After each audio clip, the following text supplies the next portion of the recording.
সিজদা তোমাকে হাজার সিজদা থেকে মুক্তি দিয়ে দেবে।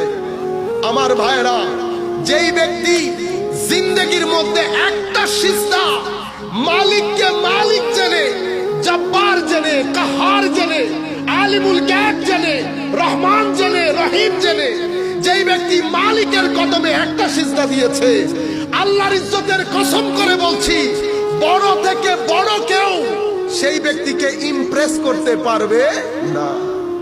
আল্লাহর ইজ্জতের কসম। আমাদের শেরে বাংলা রহমতুল্লাহি আলাইহি খান বাহাদুর বদিউল আলম কেন বললেন, হে খান বাহাদুর, তোমার খাওয়ানোর জন্য আমি এখানে আসি নাই। এটা কেন বললেন? কারণ ইকবাল বলছে, ये एक सिजदा जिसे तू गिरा समझते हैं लाख सजदे से बंदे को देता है नजात। আপনি যখন সত্যিকার অর্থে মওলার দরবারে ঝুঁকে যাবেন, আমি আল্লাহর ইজ্জতের কসম করে বলছি, পৃথিবী আপনার জন্য ঝুঁকবে।